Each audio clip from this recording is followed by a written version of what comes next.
Jusqu'à ce que tu te sentes mieux.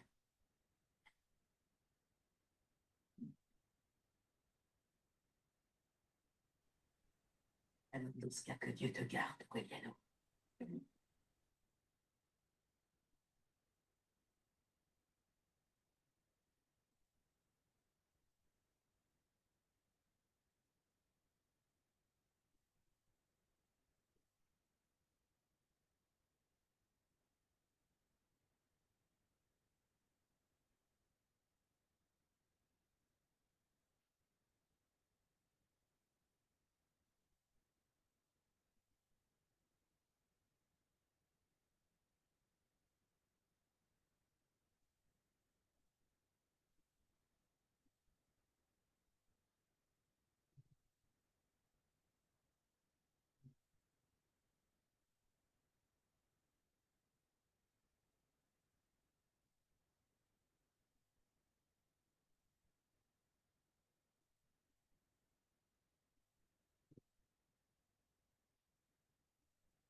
Bon, what's up, guys? Désolé du petit retard. Je vais commencer ça bientôt. Content de voir qu'il y a pas mal de monde à soir. Fait que ceux qui ne savaient pas, Jay ne sera pas parmi nous à soir. Il est aux îles Cayman. Il n'est pas revenu, là. D'après moi, il n'est pas disponible à soir. Il devrait être là vendredi soir dans le prochain live, mais pas pour à soir. Fait qu'on va faire un live peut-être un petit peu plus court que d'habitude, mais c'est sûr que je vais me rendre au moins jusqu'à 8 heures, puis sûrement un petit peu plus que ça, comme d'habitude. Bienvenue, bienvenue tout le monde. Salut Joe. Salut tout le monde. J'étais un peu essoufflé parce que Colin, pourquoi j'étais en retard, c'est que j'ai sorti mes poubelles comme 5 minutes avant le live. Je me suis dit, ah, je vais sortir ma poubelle. Puis le sac il a troué en bas de la poubelle. Ça vous est sûrement déjà arrivé. Puis là, ça a fait une belle trace sur mon plancher, des restants de bouffe, tout ça, avec du beau jus de poubelle sur mon plancher. Fait que là, je fais, oh my God, j'ai pas le choix de cleaner ça. Ça s'est mis à sentir dégueulasse, puis tout, dans le salon. La grosse affaire. Feels good. Étienne, on te voit, mais on t'entend pas. Je pense que tu as dit allô, j'ai vu tes lèvres bouger. On t'entend pas. Euh, à moins que ça soit mon son, je vais vérifier pour être sûr. Non, non, mon son fonctionne. On OK, t'entend bien. parfait. Ouais, je t'ai entendu aussi, Pierre-Luc, fait que tout est good. Fait que juste checker, Étienne, des fois, c'est ce que tu utilises comme input dans Zoom, il n'est pas configuré au bon micro, tout ça. mais n'hésite pas à reparler tantôt s'il y a quoi que ce soit. Hum, bon, fait que jus de poubelle à part, on va parler de crypto à soir, hein. J'ai pas un énorme update à faire sur le Bitcoin. Tu sais, il s'est pas passé grand-chose depuis la semaine passée. On va quand même regarder ça ensemble. Donnez-moi juste 2 petites secondes. Je vais setuper mon BS pour commencer le recording. Je vais faire mon partage d'écran, tout ça. Puis on va commencer ça dans 1 minute environ.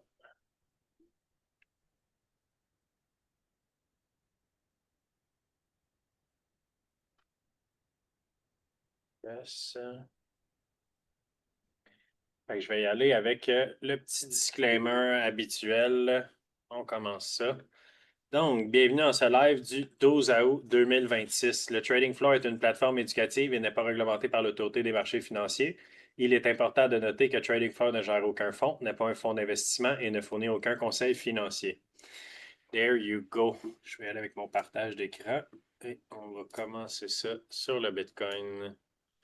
On va regarder. Je vais y aller avec une petite analyse un peu plus time frame élevé, comme que Jay fait vu qu'il n'est pas là. Puis après ça, on va zoomer un petit peu plus sur les time frames un peu plus courts. Donc, sur le daily, malheureusement, tu sais, depuis, ceux qui étaient là, mettons, si vous êtes là juste la semaine, le mercredi, puis ça fait une semaine, il y a peut-être eu quand même pas mal de stock qui s'est passé en une semaine. Mais mettons, depuis lundi, on a eu la rejection qu'on avait parlé. Puis, tu sais, je tiens à revisiter vite fait, là, une des raisons qu'on s'attendait peut-être à une rejection ici. Bien, premièrement, à 65 500 environ, on avait une grosse zone de résistance. Il y avait beaucoup de confluence. Je les encercle rapidement plusieurs fois qu'on est venu visiter cette zone-ci, puis on est venu la visiter une dernière fois ici, qu'il y a eu un rejet. Si on avait eu un breakout ici, on serait probablement à 67 000, puis peut-être même plus haut. Mais on a eu un rejet suite à un... Sur le 4 heures, on le voit très bien, on avait beaucoup de divergences bearish, donc baissière, sur le 4 heures avec notre momentum de MACD qui nous indiquait qu'il y avait de l'affaiblissement des acheteurs pendant cette montée-là ici. Puis on a eu finalement une grosse chandelle rouge. Ça, c'était lundi matin avec l'Open de New York. Donc, c'est arrivé souvent, il y a beaucoup de volume puis de volatilité avec le New York Open. Puis c'est ça qui est arrivé. Est-ce que c'était relié au marché traditionnel? Peut-être, je ne suis pas certain. Mais certainement, quand lundi matin, les marchés ont ouvert, on a une bonne drop. Puis depuis ce temps-là, c'est vraiment faible pour le Bitcoin spécifiquement. Mais vous allez voir que c'est pas tant une mauvaise chose parce que les altcoins commencent à faire des patterns vraiment, vraiment intéressants. On a l'Ethereum qui shine un peu plus. On va parler de tout ça. Mais le Bitcoin, en tant que tel, si on regarde juste le Bitcoin, il est quand même assez faible en ce moment à court terme. On ne peut pas le nier. On a eu une bonne drop. Puis après la drop, on a eu à peine un petit rebond là, très faible, même pas été recherché 50% de la drop. Puis après ça, on a refait une autre drop, un new low encore. Puis là, on est venu faire un double top sur notre moving average. Je veux juste le double check pour être sûr que je ne me trompe pas. C'était c'est la 50 MA, en fait, en blanche. Mais on voit qu'en jaune, j'ai la 21 IMA. En vert, j'ai la 50 IMA. Donc, on a eu le gros croisement, que j'en parle souvent, quand la 21 croise la 50. C'est souvent un changement de tendance qui dure quand même un bon bout de temps. Il n'y a jamais rien de parfait. Des fois, on a des petits croisements, puis ça recroise de l'autre bord. Mais la plupart du temps, comme mettons la dernière fois qu'on a eu un croisement bullish, si on veut, ou que la 21 est passée au-dessus de la 50, mais on a eu un bon rallye quand même qui a duré quasiment 2 semaines. Parce que je suis sur le 4 heures, là, fait que ça ne durera pas des mois non plus. Puis là, récemment, on a eu le même croisement, mais à l'inverse. Donc, la continuité de ce croisement-là, c'est justement un move baissier. Est-ce qu'on va break down complètement puis retourner à 61 000, 60 000? Pas nécessairement, mais pour vrai, le momentum, il est plus vers la baisse que vers la hausse en ce moment. Je reviens sur le daily. Quand on regarde les chandelles, c'est des bonnes chandelles rouges. On n'a presque pas de rebond. On a un double top. C'est très faible. Notre prix il est de retour en dessous de la 21 et en dessous de la 50. Donc, vraiment, le momentum il est du côté des Bears en ce moment. Puis, ça nous suggère qu'on pourrait aller significativement plus bas. malheureusement, le fait qu'on n'ait pas holdé cette zone-là ici, d'environ 64 000, la grosse zone que j'avais identifiée depuis très longtemps, c'est pas très prometteur pour le Bitcoin. Maintenant, ça ne veut pas dire que les altcoins, ils vont pas nécessairement performer pendant ce temps-là. Ça peut se faire très lentement ou ce que finalement, pendant 2, 3 semaines, on range vraiment, vraiment tranquillement. Puis ça laisse du temps aux altcoins à faire des rallyes. Peut-être jusqu'au vote de Clarity Act en septembre. Mais rendu là, on n'a pas de garantie que ça va passer le Clarity Act. Mais tu sais, s'il y en a qui ont manqué la news, on en a parlé lundi, mais finalement, le vote a été reporté en septembre. Je me souviens pas par cœur de la date. S'il y a quelqu'un qui s'en souvient, peut-être juste l'écrire dans le chat. J'ai comme un petit blanc de mémoire pour la date exacte, puis je ne veux pas dire n'importe quoi. Mais 15 septembre, merci Jérôme. 15 septembre, il va y avoir un vote.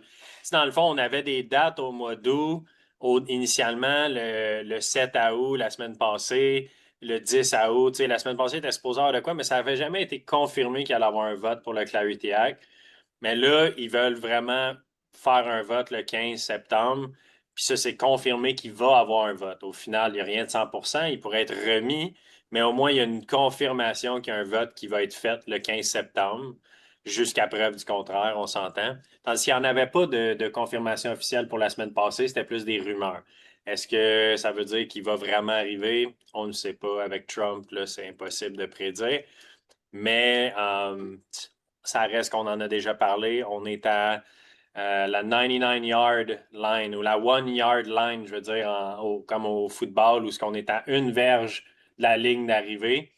Même principe avec le Clarity Act. Donc, on est à une verge que le Clarity Act il soit signé. Michel qui demande un récapitulatif sur le Clarity Act. Ben, le récapitulatif, c'est 300 pages, là. Je ne pourrais pas faire un résumé pendant le live, mais le Clarity Act, en gros, c'est des nouvelles régulations qui sont négociées entre les institutions et les gouvernements, aux États-Unis spécifiquement, pour amener des nouvelles lois et réglementations au niveau de tout ce qui touche la crypto, que ce soit les stablecoins, le DeFi ou les ETF de crypto, des trucs comme ça. Donc, c'est le Clarity Act, c'est vraiment pour, ben, est-ce comme le nom le dit, pour clarifier des réglementations, puis entre autres, donner le feu vert à certaines institutions pour pouvoir créer peut-être des nouveaux protocoles de crypto et surtout euh, un guide essentiellement légal qui aide les institutions à suivre les règles et les lois très clairement, hopefully, en espérant que ça soit très clair, mais c'est le but principal du Clarity Act. C'est d'aider le monde à avoir des réglementations très claires. Parce que dans le passé, il y avait des règles, mais c'était vraiment pas clair. Même la SEC poursuivait du monde en cours, notamment Ripple, la lawsuit très connue que beaucoup d'entre vous, certains savent. Euh, la SEC, Security Exchange Commission aux États-Unis, a poursuivi Ripple pour ne pas avoir suivi les réglementations, blablabla. Ça a duré des années de temps en cours. Puis finalement, ça a été réglé en Cour suprême, mais Ripple a gagné.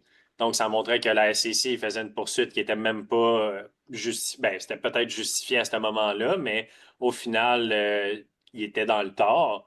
Puis tout ça, c'est dû au fait que leur réglementation était vraiment pas claire. Puis le Clarity Act, en espérant qu'ils viennent régler une partie de ça. Mais ça vient aussi rajouter un paquet d'autres législations alentour de la crypto pour aider l'adoption aux États-Unis spécifiquement, mais aussi empêcher, pas empêcher, c'est pas le bon terme, mais éviter le plus possible que des compagnies qui sont aux États-Unis quittent les États-Unis pour aller ailleurs parce que les réglementations sont plus favorables ailleurs, qui est ce qui se passe en ce moment. Donc, on a beaucoup de compagnies qui quittent les États-Unis, mais le Clarity Act devrait changer ça s'il peut passer. Mais ça arrive au bon moment, vers le mois d'octobre, que tout le monde attend.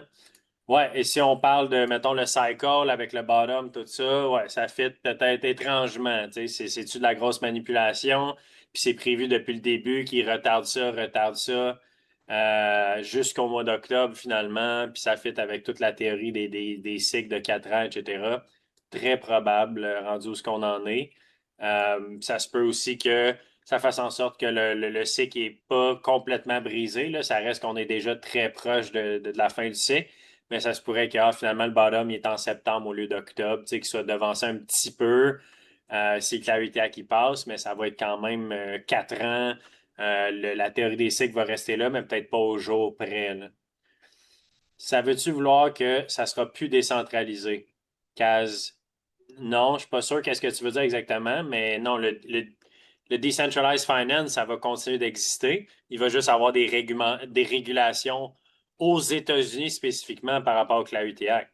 La décentralisation, c'est quelque chose de global.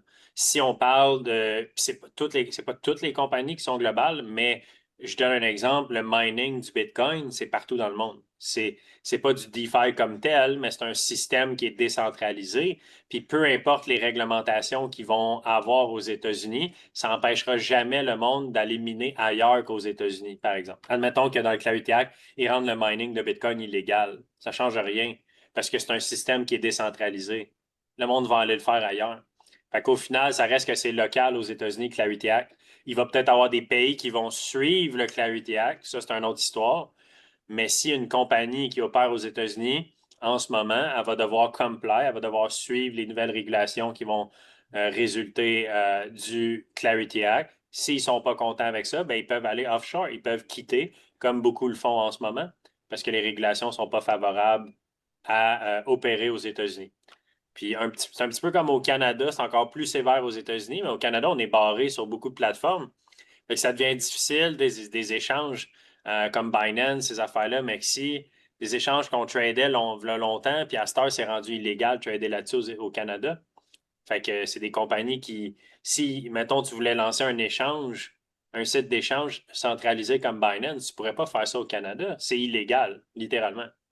Donc, ils n'ont pas le choix d'aller offshore, aller dans un endroit que les régulations sont super favorables, comme ça peut être Singapour, Dubaï, Panama, name it. Il y a plein d'endroits partout dans le monde qui sont connus pour être favorables au niveau des régulations de la crypto. Mais les États-Unis, ça reste que c'est le plus gros marché au monde avec Wall Street. C'est là que les grosses banques, institutions, il y en a évidemment dans d'autres pays, en Europe, tout ça. Mais le gros de l'argent, le gros de la liquidité, ça se passe aux États-Unis en finance. Donc, c'est sûr qu'on veut avoir des régulations claires puis essayer le plus possible. Trump, il veut absolument que le Clarity Act qui passe, il est très, très pour ça, puis il l'a dit plein de fois, il a été très clair. Il dit la journée qu'il dépose le Clarity Act qui a été voté, parce que c'est pas lui qui vote pour, lui, il est juste là pour le signer un coup qui a été voté. C'est voté en Chambre d'Assemblée par les démocrates puis les républicains, donc il faut qu'ils s'entendent. Puis on a du monde comme Elizabeth Warren qui est contre ça au bout, au bout, au bout. Fait que là, ils mettent des bâtons dans les roues des républicains constamment pour pas qu'ils passent, tout ça. Grosse histoire. Fait qu'en tout cas, c'est une parenthèse. Je ne vais pas m'éterniser sur le Clarity Act, mais ça revient un petit peu à ça. Euh, non, ce qu'il est le restera exact. Je suis d'accord avec Jérôme. Le point de décentralisation, c'est justement la résistance à la censure, gouvernement inclus. Exactement. C'est la beauté du Bitcoin. Euh, Puis on a eu la preuve, la Chine a banni le Bitcoin plein de fois dans les 10-12 dernières années. Puis ça n'a rien empêché, ça n'a rien changé. Puis souvent, ils l'ont unban 6 mois plus tard, un an plus tard. C'est probablement de la manipulation, tout ça. Mais au final, tu ne peux pas bannir le Bitcoin d'un point de vue global. Il va être juste banni d'un point de vue local, de façon législative, dans les lois que le pays ou l'État ou quoi que ce soit le permet. Même affaire avec le DeFi. S'ils bannent Uniswap aux États-Unis demain matin, ben, parfait, le monde aux États-Unis ne pourront plus légalement utiliser Uniswap, à moins qu'ils contournent les lois avec un VPN, des trucs de même. Ça, c'est une autre chose. Mais mettons qu'ils ne peuvent plus l'utiliser légalement, ben, ils peuvent toujours déménager dans un autre pays puis l'utiliser ailleurs, là. Ça reste que le DeFi, c'est ici pour rester, qu'il y ait un Clarity Act ou pas. Si Clarity Act passe le 15 septembre, il me semble qu'ensuite doit passer au Sénat, ce qui nous amènerait autour d'octobre. Peut-être, je ne sais pas les démarches exactes, un coup qui est voté, puis tout ça, le délai. Euh, Peut-être, je ne pourrais pas confirmer, Nancy, combien de temps que ça prend exactement, tout ça. Mais il me semble que c'était juste quelques jours. Un coup qui est voté, ça peut être juste 3-4 jours plus tard, puis ça passe au Sénat, mais je ne suis pas 100% sûr, donc ne me côtez pas là-dessus. Puis, je veux dire, ça peut, peut-être qu'on ne le sait même pas, c'est peut-être même pas public, là, je ne sais pas. Mais s'il y a quelqu'un qui a la réponse et qui est sûr de lui, vous pouvez le partager, il n'y a pas de stress. Fait que au niveau de la chart, c'est ça. Fait que Bitcoin, c'est un peu ça, un peu down, Rien de dramatique pour l'instant, mais ça reste qu'on est un petit peu plus bearish que bullish à court terme. Ça peut changer rapidement, mais on va voir ça. Au final, ce qui est le plus intéressant, c'est ETH-BTC que j'en parlais depuis un bon petit bout de temps. On avait fait un breakout de notre flag que j'en parlais la semaine passée. On faisait un flag sur l'Ethereum. C'était un bull flag, hein, parce que je le résume pour ceux qui sont peut-être nouveaux ou quoi que ce soit. ETH versus BTC, c'est l'Ethereum versus le Bitcoin, a fait un massive breakout récemment. Je dis récemment, ça fait quand même déjà 2, 3 semaines. Mais on était dans un gros flag, un bull flag depuis un an environ, un petit peu plus même, septembre 2025, à août 2025, non, un petit peu moins qu'un an. Puis, mais pretty much un an. Puis, on a finalement breakout de ce pattern-là. Puis, je parlais aussi de la ligne en rouge qui est la 200 SMA, donc 200 Simple Moving Average, la Moving Average simple. On l'a brisé, puis on est venu la retester. En la retestant, on a fait un beau flag. On le voit très bien sur le 4 heures. On a breakout le flag. On est venu le retester, la zone de breakout, ou si on veut, la résistance de notre flag. Puis en même temps, on a retesté la 200 SMA sur le 4 heures. Donc, quand même assez intéressant, mais on a aussi retesté la 200 SMA sur le daily. Donc, cette zone-là où on est en ce moment, c'est une très forte zone de support en ce moment, qui a déjà été de la résistance. Puis, le fait qu'on soit au-dessus, c'est très, très bon signe pour l'Ethereum. En plus de ça, tant que l'Ethereum ne vient pas plus bas que cette zone-là ici, on va créer une bonne divergence haussière sur ETH versus BTC, qui commence peut-être à diverger tranquillement. On a du bon momentum quand même, puis on voit que le momentum, il commence à remonter un petit peu. On a une petite baisse ici sur le retest, mais au final, on voit que le momentum, il est en train de remonter. Puis quand il va croiser, s'il croise, il n'y a pas de garantie, mais on va avoir une confirmation d'une divergence haussière de continuation sur ETH-BTC, qui, de façon historique, suggère qu'il va y avoir une alt season ou quelque chose comme ça. Est-ce que ça va être isolé sur l'Ethereum puis son écosystème? Peut-être. Alt season n'égale pas nécessairement, surtout ces temps-ci. On n'est pas en 2017. Alt season n'égale pas toutes les altcoins pump. Des fois, c'est isolé, des fois, c'est avec un effet de vague, si on veut, où on a une narrative de AI, après ça, une narrative de DeFi, une narrative de meme coin, etc. Fait que, on va voir qu'est-ce que ça va donner, mais c'est sûr qu'overall, on peut clairement voir que l'Ethereum, il ne struggle pas autant que le Bitcoin en ce moment, puis à court terme. Puis je vais sortir le graphique de l'Ethereum, hein. Aussi. On va aller le voir vite fait. Je ne l'avais pas sorti. J'avais juste ETH BTC. Fait que donnez-moi 2 secondes. Donc, ETH, il ressemble à ça ici. Donc, on voit que ETH, lui, il n'a pas perdu sa zone de support qui était l'ancienne grosse zone de résistance. Fait que déjà, on voit qu'il y a plus d'acheteurs au niveau de l'Ethereum que du Bitcoin. Je vais juste fermer mon Steam, pas qu'on ait plein de notifications. Euh, on voit déjà que Ethereum, quand on regarde les deux graphiques, Bitcoin, lui, est en train de faire des lows. Il a fait un lower low en bas de sa zone, puis là, il a l'air de vouloir descendre vers les 60 000, tandis que l'Ethereum, lui, il hold quand même relativement strong comparé au Bitcoin. Ça ne veut pas dire qu'il ne peut pas descendre, vraiment pas, mais on peut juste voir que le momentum est un petit peu plus du côté de l'Ethereum, donc possiblement les altcoins aussi. Mais ça reste que ce n'est pas toutes les altcoins, mais je vais montrer une coupe de setup qu'on a parlé aussi la semaine passée, lundi. Puis j'ai peut-être un nouveau setup ou deux aussi à partager. Dans le fond, c'est que les altcoins, il y a certains altcoins, vraiment pas toutes, qui font des très beaux breakouts en ce moment. Des breakouts de zones d'accumulation ou des zones qui sont en consolidation depuis des mois, voire, mettons, voire même un an. Donc, on va en regarder un petit peu ensemble. Mais au final, juste finir en disant que pour l'instant, le Bitcoin, j'ai pas le choix de tendre plus vers le 60 000, 61 000 jusqu'à temps qu'on vienne réclamer au minimum cette zone-là. Tant qu'on est en dessous de ça, j'ai pas le choix d'être bearish quand même à court terme. Ça veut pas dire qu'on va dropper à un new low tout de suite. Ça se peut que ça arrive juste en septembre, juste en octobre, mais à court terme, c'est indéniable que le momentum est quand même assez baissier, là. Des chandelles sur le 4 heures comme ça, là, ça veut dire qu'il y a beaucoup de pression de vente On a un petit rallye de quelques chandelles, puis bam, grosse bearish engulfing candle. Un rallye pour créer un double top. Bam, grosse chandelle bearish engulfing candle. Donc ça montre que les vendeurs sont agressifs et des fois, ils step out, ils laissent le market rallier, mais ça pourrait qu'on rallie un peu, puis bam, grosse chandelle englobante rouge encore une fois. Fait que, on voit que les chandelles rouges, ils ont beaucoup de volume aussi. Donc, ça nous montre vraiment bien que les vendeurs sont en contrôle à court terme sur le Bitcoin. Maintenant, on pourrait spéculer et dire, est-ce que cet argent-là s'en va dans des altcoins? Peut-être. Parce qu'on n'a pas le même comportement sur l'Ethereum et sur les altcoins que très souvent, quand le Bitcoin il drop comme ça, on voit cette drop-là à travers le marché, incluant l'Ethereum. Mais là, récemment, il se passe quelque chose d'un petit peu différent par rapport à ça. Fait que le spotlight sur les altcoins, sur l'Ethereum, peut être vraiment intéressant. Je regarde le chat, puis je me prends une petite gorgée d'eau.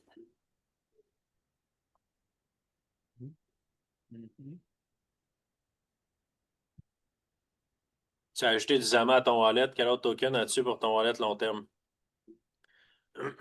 Euh, je n'ai pas ajouté dans mon wallet, je l'ai juste ajouté dans ma liste de potentiel spot holding ici. Euh, je peux la montrer. Fait que tout ça, cette zone-là ici, de hype en haut jusqu'à injective, ce sont soit des assets que je possède ou que j'ai l'intention de posséder pour le bull market qui s'en vient à différentes proportions. Euh, je ne rentrerai pas trop dans les détails là-dessus là, parce que ça va prendre trop de temps. Là. Mais ouais, ça ressemble à ça. Quel autre token as-tu pour ton wallet? Ben, c'est tout dans ces. Ça se peut que j'en rajoute d'autres, ça se peut que j'en enlève certains si l'idée change par rapport à certains coins. Puis il y a des coins, des fois, que ça se peut que j'achète en spot, mais juste pendant un certain temps pour un peu rider une narrative ou quelque chose comme ça. Il y a bien des bons projets, je tiens à dire que ça ne veut pas dire que c'est tout ce que je pense qui est un bon projet en crypto, puis le reste, c'est tout de la merde. Là. C'est vraiment pas ça que ça veut dire. Là. Il y a des super bons projets qui ne sont pas là-dedans, entre autres Bitcoin, Ethereum, mais je ne les ai pas inclus là-dedans là, parce que c'est des majors. Mais c'est juste pour être spécifique là, que il y a bien d'autres coins que j'adore en dehors de ça, mais il faut à un moment donné faire des choix aussi. Puis, il y en a qui vont être in and out de ça au fil des prochaines années. All right. Fait que, on va regarder Sol en premier, parce que Sol a fait quelque chose d'assez intéressant cette semaine, depuis la semaine passée. Donc, on en a parlé un petit peu lundi. Je fais un follow-up là-dessus. Um, Puis, il y avait potentiellement un trade à prendre qui serait essentiellement de retour à l'entrée. Um, Donc, Solana était dans un flag. Tu sais, quand je disais tantôt des consolidations qui durent depuis un an, qui ont breakout, ben Solana est un bon exemple. Donc, ce qu'on avait sur Solana, je vais le montrer sur le 4 heures, on le voit un petit peu mieux. Je dis un an, mais excuse, c'est un mois dans le cas de Solana. Là. Un an, c'est un autre que je vais montrer tantôt. Donc, ça fait un mois depuis début juillet qu'on consolide en bull flag. Je tiens à être spécifique. Si on zoom out sur Solana, on est quand même dans une structure bearish. On est dans un bear market quand même encore. Dans le sens où cette consolidation-là qu'on est en train de faire peut facilement finir par breakdown à un moment ou un autre vers le bas puis créer un nouveau lot. J'ai 50$ comme target qu'on n'a jamais atteint. C'est sûr que ça va probablement prendre le Bitcoin qui fait des new lows, mais vraiment pas impossible. En fait, il y a quand même des bonnes chances qu'on atteigne le 50$ avant de repartir en bull market, que ce soit par un événement de capitulation qui fait un V-shape recovery puis qui repart rapidement, ou juste un grinding down, créer un new low puis tranquillement repartir, quelque chose de même. Je ne sais pas comment ça va se faire, évidemment, j'ai pas de boule de cristal, mais le 50$ était la major target pour Solana. Mais au final, je suis un peu plus préoccupé par le court terme pour l'instant. Puis le court terme nous dit que même si ça, c'est un gros bear flag, on a quand même du momentum vers le haut pour l'instant. Pourquoi? Ben, sur le 4 heures, on faisait un bull flag. À l'intérieur d'un gros bear flag, si on veut, on faisait un bull flag. Parce que ça reste que ce bear flag-là, c'est un range. C'est un range où on est down, up, down, puis là, up, probablement. Où est-ce qu'on va se rendre? Est-ce qu'on va topper dans cette zone-là? On va se rendre à la prochaine résistance en haut? Peut-être qu'on peut se rendre jusqu'en haut. Ça ferait vraiment du sens de se rendre jusqu'à 93-94, qui est une très, très belle zone de résistance et de liquidité. Mais on a aussi une belle zone de résistance ici. C'était la zone de résistance qu'on a eue la première fois qu'on est allé ici. Et c'était la zone de support juste avant qu'on fasse le gros breakdown. Donc, ça ferait vraiment du sens d'aller retoucher cette zone-là. Puis là, ce qu'on a vu récemment, c'est un. Je vais effacer mon petit dessin ici. On le voit très bien sur le 4 heures. On avait une structure de head and shoulder inversée qu'on a brisée. Puis en même temps de briser le head and shoulder inversé, on a aussi brisé notre ligne de tendance en orange. Donc, je vais enlever mes indicateurs comme ça, qu'on voit mieux. Puis on n'a pas besoin du MACD pour l'instant. On va voir mieux comme ça. Donc, ce qu'on a eu, c'est un double breakout que j'appelle. Parce qu'on a breakout le pattern, on le voit vraiment, le shoulder, tête, shoulder, neckline ici en blanc, en haut, horizontal. Donc, essentiellement, pratiquement la même chandelle qu'on est venu breakout notre neckline. On a aussi breakout la trendline en orange, qu'on avait quand même 3 touches sur cette trendline-là. Je vais la replacer un petit peu comme il faut, là, mais on peut le voir qu'on avait 3 touches. Même une quatrième ici. On pourrait voir qu'on a été la toucher une quatrième fois avant de la briser. Puis en même temps, on a fait la brisure de la neckline. Puis ce qui est vraiment propre sur Solana, c'est qu'on est venu retester, puis je vais même le mettre sur le 1 heure. Ça, c'est un beau sniper setup. On est venu retester la zone de neckline, la neckline, en même temps de retester la trendline en blanche. C'est quoi cette trendline-là? C'est la trendline qui relie le bottom du début juin avec le prochain major bottom que j'ai étendu. C'était une grosse zone de support ici. On a vu qu'on a tenté de briser cette zone-là quelques fois, mais on a juste fait des higher low, higher low. C'était un gros retest, ça, essentiellement ici. On est allé un petit peu plus bas. Puis là, on est venu encore une fois la retester, mais plus haut cette fois-ci. Fait que c'est vraiment un setup très, très propre sur Solana que je vois en ce moment. Puis ça reste que peu importe, ça, c'est pas ça le trade, là. Ça reste que peu importe à quel point que le setup il est propre et il est beau, il peut toujours fail. Pareil, ça ne change absolument rien. Mais pour l'instant, ce qu'on observe sur le court terme, c'est que ce retest-là, il a eu lieu en forme de flag. Puis on a fait même un breakout sur ce petit flag-là. Puis on est potentiellement en train de faire un autre retest encore. Mais tous les retests à date, c'est des higher low. Ça suggère que ça, c'est probablement encore un autre higher low. Puis sur le 4 heures, on voit aussi qu'on est direct sur la 200 SMA, qui est la ligne en rouge, et la 50 IMA en même temps. Donc, c'est une double zone de support, les deux lignes ensemble. Oui, on pourrait dire que la jaune est en train de courber et le prix est en dessous, mais c'est normal. Quand que le prix il ride puis il part au-dessus de la 21, puis il y a des retracements, mais bien souvent, il vient toucher la 50 avant de repartir. Puis des fois, il fait des retracements un petit peu plus deep. Mais vraiment beau. On a beaucoup, beaucoup de support, que ça soit à 75 ici ou même à 75,4 ici, qui fait que une idée de long, ce n'est pas un conseil financier évidemment, hein, mais je donne une idée, ceux qui seraient intéressés, de faire un long sur Solana. On pourrait rentrer n'importe quand où ce qu'on est en ce moment. Genre, en ce moment, ça serait une bonne entrée avec un stop loss en bas de notre neckline et en bas du dernier lot qu'on a fait sur le dernier retest. Avec un petit buffer que j'aime toujours me laisser, mais essentiellement un stop loss environ à 74,45. Ça ferait énormément de sens. Puis c'est quoi notre target? Bien, minimum la résistance ici à 81, 81,6. Ça, c'est une première target qui est conservateur parce qu'au final, ça se pourrait qu'on aille chercher une deuxième target en haut complètement. Mais on reste réaliste. Moi, quand je trade, j'y vais toujours avec la grande partie de ma position serait sortie ici. Puis je dis ça parce que je vais probablement le prendre, ce trade-là, mais je ne suis pas dedans en ce moment parce que je voyais qu'on droppait pas mal aujourd'hui. Je veux dire, je vais le laisser aller. Je vais attendre peut-être le close, le daily close à soir, voir avec le marché asiatique. Je n'étais pas pressé de rentrer dans le trade parce que je voyais qu'il y avait pas mal de momentum vers le bas à court terme. Fait que je l'ai laissé aller pour aujourd'hui. Puis je me suis dit, on va voir un peu plus tard ça ressemble à quoi. Mais looking very, very good. Un des rares setups que je peux recommander en ce moment, c'est Solana. Puis je dis recommander, c'est pas le bon terme, là. Ce n'est pas une recommandation. Euh, c'est euh, c'est juste une idée de trade que moi, je vais peut-être prendre. Fait que vraiment beau trade, potentiellement sur Solana. Puis ça reste que si je rentre dans ce trade-là, puis qu'on atteint le 81,6, je vais sortir minimum 75% de ma position. Fait que, tu sais, on peut regarder ça et faire wow, c'est donc bien débile, 17 pour 1. Mais la réalité, c'est que si jamais on se rend là, il va me rester maximum 25% de ma position initiale ici.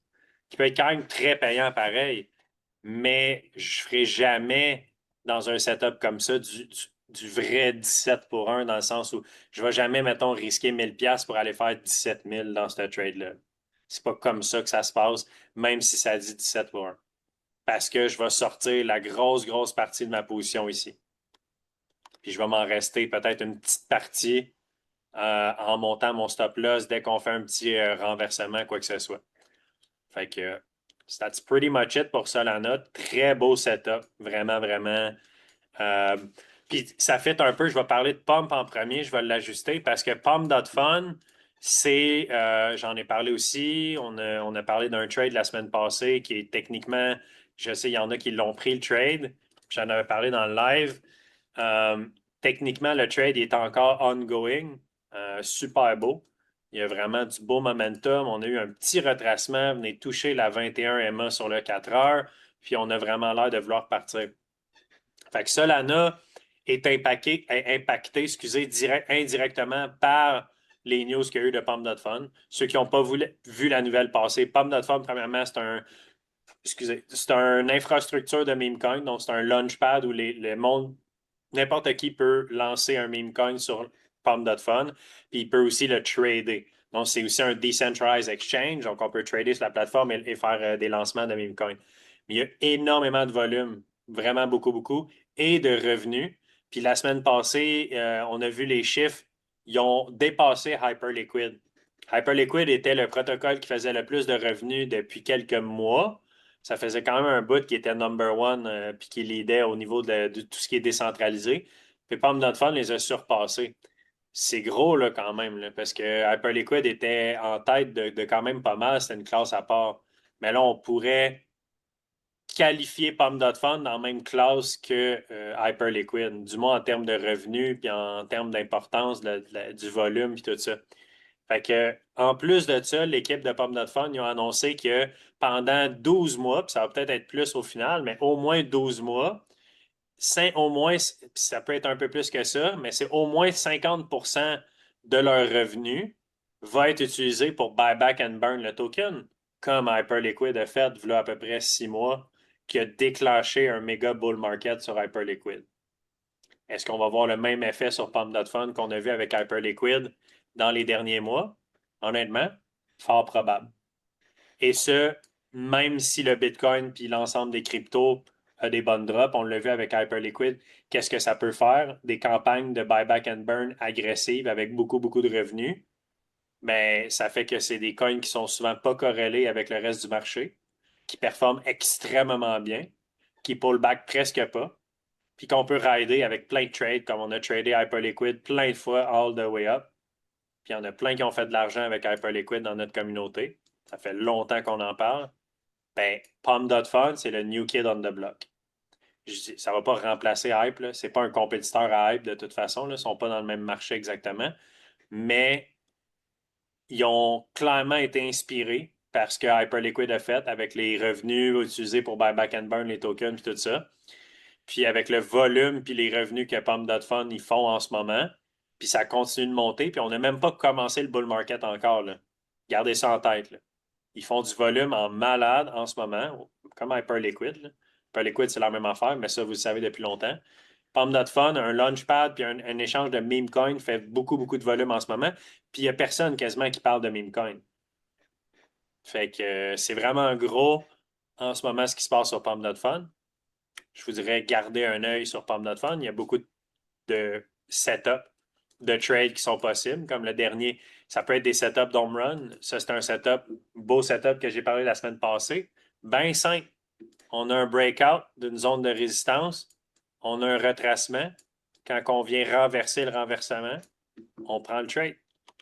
Ça peut être vu comme un home run en isolé ou un sniper setup, pour ceux qui savent c'est quoi.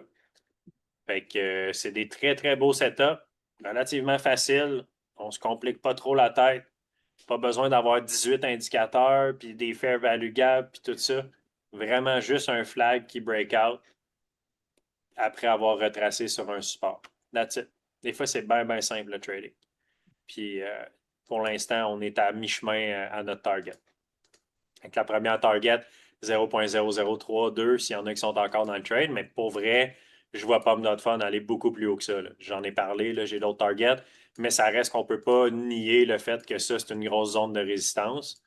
Puis ça a été du gros support avant ça. Donc, c'est sûr qu'on risque d'avoir un pullback à partir de ça. Ben, c'est pas 100% sûr, mais il y a des bonnes chances. Mais ça va peut-être juste nous donner un autre beau flag pour prendre un trade puis aller vers les prochaines targets. Je pense que Pump.Fun va être un des strong coins pour le prochain bull market, étant donné que ça va durer 12 mois au moins leur buyback and burn. Fait que pendant un an, ça risque d'être un très, très, très beau token à trader. Partages-tu l'opinion de plusieurs analystes crypto qui s'attendent à ce que Bitcoin bottom début octobre entre 50 et 42K? Plus ou moins. Je dirais que je peux pas, je vais pas nier les cycles, les statistiques. Je suis un gars de probabilité, tout ça. La théorie fait du sens. 362 jours depuis le top jusqu'au bottom. Ça fait deux cycles que c'est exactement 362 jours.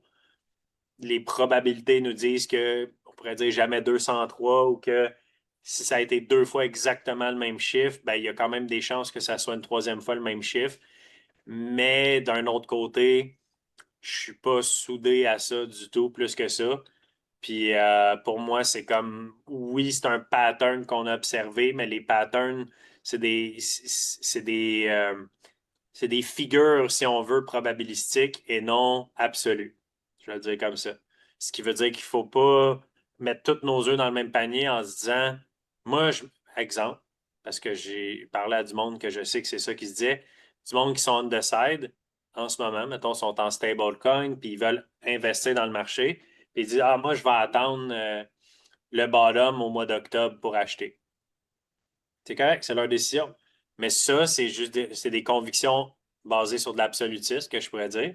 Ou c'est comme si, ah, c'est arrivé ça la dernière fois, donc c'est sûr que c'est ça qui va arriver encore. Moi, je suis jamais comme ça. Je déteste des trucs absolus puis des certitudes. Je suis un gars de probabilité puis de statistiques. Oui, les chances tendent vers un bottom au mois d'octobre, mais il pourrait être un mois plus tôt, il pourrait être un mois plus tard, il pourrait être 3 mois plus tard, le bottom. Puis le bottom, il pourrait être 3 mois plus tôt aussi. Pour moi, c'est comme un range à l'entour du 4 ans. C'est peut-être une coïncidence. Les chances que ce soit une coïncidence sont quand même faibles, je vais vous le donner. Mais que ça a été le même chiffre exact pendant deux cycles d'affilée, peut-être c'est une coïncidence. Probablement pas, mais peut-être c'en est une. Au final, on observe quand même un diminishing return au niveau des pourcentages, que ça soit vers la hausse ou vers la basse over time. Donc, il y a moins de volatilité avec le Bitcoin qu'il y en avait dans les derniers cycles. Est-ce que ça veut dire qu'il va y avoir aussi ce diminishing return-là qui va être observé en termes de temps? Peut-être. Ce qui voudrait dire que le cycle pourrait se compresser over time. Puis qu'on n'aura pas toujours 4 ans pile de cycle. Puis ça pourrait être 3 ans, 9 mois, 3 ans, 6 mois. Puis tranquillement, les cycles deviennent moins grands. Peut-être pas aussi, mais c'est juste euh, théorie un peu, mais au final, tout ça pour dire que c'est pas soudé dans le béton qu'il faut que le bottom soit là en octobre. Mais, Étienne, pour répondre directement à la question, oui, je pense qu'on pourrait avoir un bottom au mois d'octobre, mais je pense pas qu'on va aller en bas de 50 000. Ça fait longtemps que j'en parle de ça. Je sais qu'il y a bien du monde qui parle de même en bas de 40 000. Moi, je pense que le bottom, il est soit in à 58 000 ou très proche d'être in, puis on va voir peut-être une final dip en bas de 58. à 56, 54 dans ce coin-là, puis ça va être le bottom. Moi, je pense vraiment pas qu'on s'en va en bas de 50. Peut-être que je vais être wrong, puis c'est correct. J'ai pas de boule de cristal, mais je partage quand même mon opinion. Il y a plein d'autres indicateurs, des métriques qu'on peut regarder, puis voir que, il y a énormément de chances quand même que le bottom soit déjà in. Il y a beaucoup d'arguments qu'on pourrait faire pour ça. Il y a beaucoup d'arguments qu'on pourrait dire que s'il n'est pas in, il est presque in. Donc, de penser qu'on s'en va beaucoup plus bas que le 58, ça reste un scénario pour moi qui est très peu probable et non très probable. Fait que c'est là la différence. Je pense que les chances qu'on se rende en bas de 50 sont très faibles en ce moment. Quand tu prends une position, quelle est la grosseur que tu prends? Car si on prend trop gros, on peut se faire liquider car l'échange n'a pas assez de liquidité ou trop petit. Pas de plaisir. Ben, moi, j'y vais toujours avec un pourcentage de mon capital. Fait que ça dépend toujours. Le 16, j'y vais avec du 1% de façon générale, 0,5% à 1% de mon capital. Euh, des fois, un petit peu plus qu'1%, mais c'est rare. Puis au niveau de la liquidité, ben là, à moins que tu sois un whale qui a des dizaines ou des centaines de millions, tu n'auras probablement jamais de problème avec les liquidités. Ou à moins que tu trades vraiment des coins qui ont très, très peu de liquidité, qui est jamais ce que je fais en fait. Mais c'est pas faux parce que si, si tu vas justement dans des coins qui ont très peu de liquidité, ben là, même de trader avec quelques milliers de dollars, puis tu fais un market order, ça peut avoir quand même un gros impact sur le marché. Fait que c'est toujours faire attention, mais je l'ai répété souvent, tradez jamais des coins qui n'ont pas de volume. Il y en a qui le font, puis c'est à votre guise, et je ne peux pas vous empêcher de le faire, mais ma suggestion, c'est de jamais toucher à des coins qui n'ont pas de volume. C'est des coins qui sont très faciles à manipuler. C'est des coins qui n'ont pas beaucoup de liquidité, que vous pouvez faire stopper puis liquider très, très rapidement. Moi, je focus sur ceux qui ont beaucoup de volume, beaucoup de liquidité. Tous ceux qui sont dans ma liste de spots, c'est tous des coins connus, qui ont beaucoup de volume, beaucoup de liquidité. Il y a Zama que j'ai ajouté récemment à la liste qui est un peu moins connu. Mais sinon, tous ces coins-là, c'est des coins qui ça fait toutes des années que ça existe, qui ont énormément de volume, énormément de liquidité. Qu'à moins d'avoir des millions et des millions dans un trading account, vous n'allez pas avoir de problème de liquidité avec ces tokens-là. Ça pourrait faire mal à Solana pour le nouvel bull run. Je pense pas, Nancy, au contraire. Au contraire.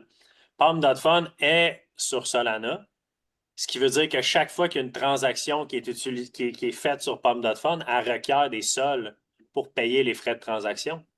Ce qui veut dire aussi que chaque personne qui utilise Palm.fun ou qui lance un coin sur Palm.fun doit acheter des Solana. Non, pas du tout. Solana, c'est le blockchain, c'est l'infrastructure qui permet Palm.fun d'exister. Palm.fun serait un compétiteur avec, mettons, Radium. Radium, qui est un échange sur Solana.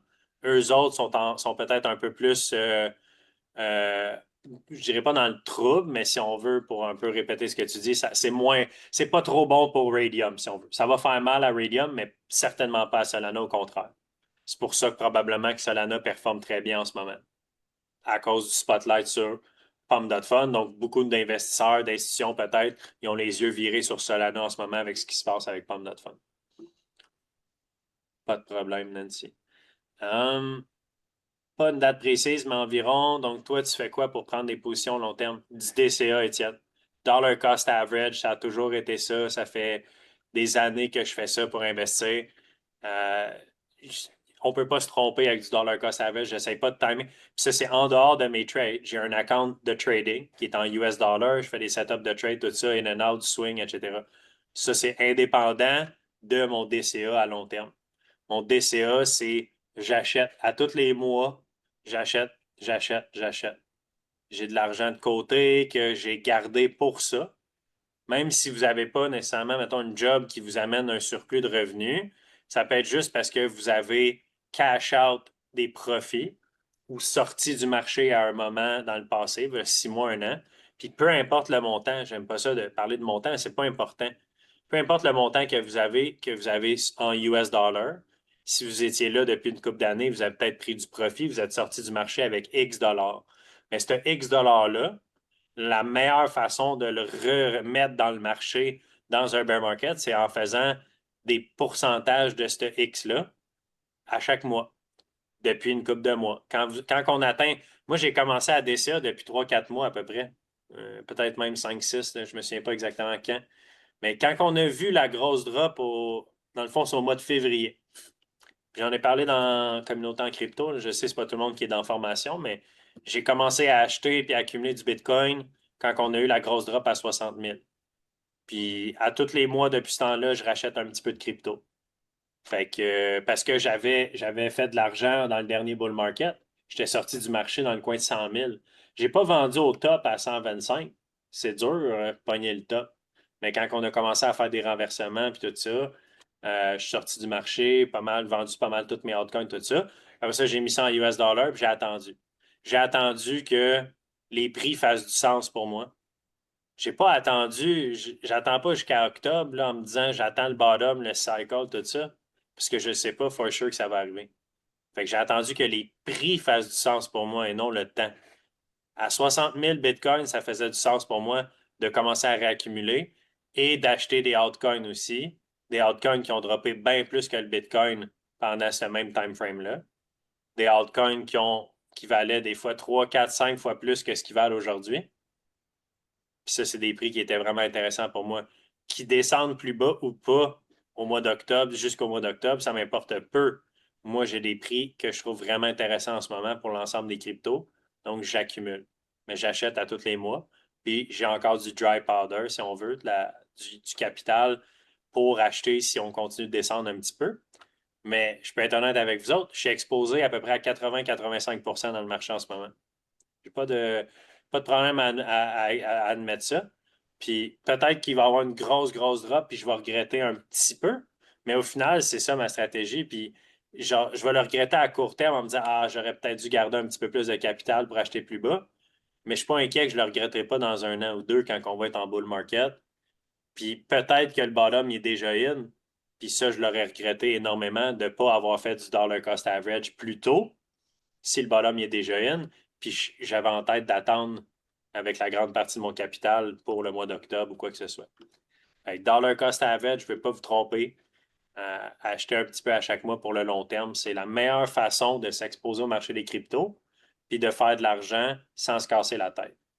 Maintenant, le trading, c'est une autre histoire. Évidemment, le trading, c'est une excellente façon de faire de l'argent, mais ça requiert plus de travail techniquement. C'est sûr, c'est plus difficile de trader, mais ça peut être beaucoup plus payant aussi un coup que vous développez les skills pour devenir un bon trader. C'est juste deux choses complètement différentes. Mais je fais les deux. Un n'empêche pas l'autre. Merci Cédric pour le TLDR. Je le lirai pas, mais s'il y en a qui sont intéressés, c'est quand même intéressant. Euh, Zama, méchante belle petite pépite, à mon avis. Ouais, effectivement, Zama, j'ai checké pas mal le projet un peu, mais il y a des choses que j'aime pas trop sur Zama, mais au niveau des fondamentales, je ne rentrerai pas là-dedans parce que là, il y a déjà 8 heures pretty much, puis j'ai une coupe d'affaires à montrer, mais ouais, c'est quand même un très bon projet, on va en reparler. Je lance ça comme ça. Chainlink, vos avis. Je suis très bullish sur Chainlink. J'en possède en ce moment. Jérôme, il est dans ma liste de portfolio. Puis j'en ai en ce moment, j'en ai DCA sur Chainlink. Quand PomFum est sorti, Radium avait perdu énormément de valeur, je crois, en 2025. Ben voilà, voilà. On a un historique en plus qui nous dit que PomFum vient faire mal à Radium, mais la logique est là, c'est sûr. Un peu trop centralisé à mon goût, mais c'est un work in progress pour Chainlink. OK, merci de ton opinion, Cédric. Euh, il y a une partie, je ne veux pas rentrer trop dans les détails, mais il y a une partie que c'est vrai, mais ça reste que Chainlink est un Oracle. La principale produit de Chainlink, c'est un Oracle. Puis un Oracle, c'est une façon décentralisée d'obtenir des datas on-chain, puis de les amener en quelque part de potentiellement off-chain ou sur un autre chain ou quoi que ce soit. Donc, le principe d'un Oracle, c'est quand même d'accéder à l'information de façon décentralisée. Mais il y a une forme de centralisation si tu parles du CCIP, là, le Cross-Chain Interoperable Protocol, mot difficile à dire. Ça, il y a de la centralisation en arrière de ça, parce qu'il y a des institutions en arrière de ça qui sont en train de développer un gros système. Fait que je ne sais pas si c'est de ça que tu parlais, Cédric, mais au niveau du Oracle comme tel, c'est quand même très décentralisé. Euh, Malheureusement, le fait d'être décentralisé ou non ne définira pas les gagnants versus les perdants. Les institutions s'en foutent, Sylvain. Ouais, ça c'est vrai, Jérôme. Comme XRP, c'est ultra centralisé, tout le monde le sait, mais ça va probablement être un gagnant pareil en termes de prix. Des fois, ça reste à voir de est-ce que vous aimez mieux être derrière un projet centralisé ou décentralisé? Euh, mais au final, on est là pour faire de l'argent en crypto. Puis je pense que la plupart des gens ici n'utilisent pas vraiment leur token dans la vie de tous les jours pour de l'utilité, autre que pour leur vendre plus cher. Je sais qu'il y en a qui font un peu de DeFi, des trucs comme ça, puis il y en a de l'utilité pour certains tokens, mais la plupart du temps, on achète des tokens pas pour l'utiliser, pour le revendre plus cher. Puis dans cette situation-là, qu'il soit centralisé ou décentralisé, c'est moins important. Tout ce qu'on veut, c'est que le prix monte. Puis comme tu dis, Jérôme, qu'est-ce qui fait monter le prix? Ben, c'est souvent le monde qui sont en arrière du projet. Y a-t-il des institutions? Y a-t-il des partnerships? C'est qui les développeurs, blablabla, l'adoption, tout ça. Fait que XRP, c'est pour ça qu'il risque, malheureusement, pas malheureusement, mais qu'il risque de monter malgré sa centralisation, excusez. Dans un livre de psychologie, je crois que tu avais conseillé le livre Atomic Habits. Oui, oui, Dumbbell. Dumbbell, je ne sais pas si c'est comme ça que ça se prononce, mais oui, Atomic Habits, j'ai déjà suggéré ce livre-là, je l'ai lu, mais ça n'a pas rapport avec le trading spécifiquement. Atomic Habits, c'est juste un très bon livre sur la psychologie générale, sur développer des bonnes habitudes, comment se débarrasser de mauvaises habitudes avec des trucs très concrets. Puis j'en ai déjà parlé, mais ce livre-là, il a un petit peu changé ma vie. Euh, Littéralement, 2 jours après avoir fini ce livre-là, j'ai arrêté de fumer, puis j'ai plus jamais refumé de ma vie après ça. Puis ça, c'est juste un changement parmi tant d'autres que j'ai fait. Ça m'a fait réaliser beaucoup de choses. Ça reste qu'il y a une partie qui se passe entre vos deux oreilles. Il y a de la discipline, il y a du travail à faire. C'est pas parce que vous lisez un livre que du jour au lendemain, votre vie va changer, mais c'est un bon coup de pied dans le cul. Un maudit bon coup de pied dans le cul. Puis ça vous donne beaucoup d'exemples concrets. Lorsque tu as parlé que ça t'a arrêté de fumer, ça me rejoint, puis j'ai commencé à le lire, c'est vraiment du solide. Ah ben, très, très content d'entendre ça. Si ça peut aider du monde, des références. Euh, Quel livre déjà? Atomic Habit. Je vais le réécrire. Atomic Habit. Je pense que c'est en français un tout de rien. Quelqu'un peut peut-être link le titre en français, là. Puis ça se trouve, me semble, moi je l'ai pas lu en livre, là. Je l'ai lu en audiobook, là, s'il y en a qui préfèrent ça, là. Moi, je faisais comme ma marche dehors, puis j'ai mes écouteurs, puis je suis bien concentré quand même. Il y a du monde qui sont plus auditifs, visuels, whatever. Au final, l'information peut être absorbée de différentes façons. Euh, Moi, je suis un petit peu plus multitâche comme personne. Fait que lire des livres, je lisais beaucoup quand j'étais jeune, mais en vieillissant, j'ai vraiment de la misère à m'asseoir devant un livre puis de focus juste là-dessus. On dirait que ça me prend. Je le fais tout le temps en même temps d'autres choses. Mais yes. Exemple pour un bon token ICP SuperTech, pas de partner, point, point, point. Exactement, Jérôme, c'est un bon exemple. ICP, des exemples comme ICP, là, j'en ai vu des dizaines et des dizaines depuis, mettons, 11 ans, depuis que je suis en crypto. À chaque cycle, il y a des projets qui arrivent avec une super bonne tech, puis ils meurent complètement, puis on les revoit vraiment jamais, ils n'ont jamais d'adoption. En 2017, là, je pourrais en nommer quelques-unes, là, Icon, Neo, Elastos, c'est tous des projets, puis je pourrais nommer une liste, là, je ne rentrerai pas là-dedans, mais il y en a eu, puis c'était tous des projets prometteurs, il y avait tellement, tu sais, plein de monde, d'institutions qui backaient, tout ça. Puis il y a certains projets là-dedans qui sont peut-être pas 100% morts, mais sont 99% morts, mettons. Ils existent encore, mais il n'y a jamais eu d'adoption. Puis tu te dis comme il fait juste résister à être shut down, mais ça va probablement jamais lever ces projets-là.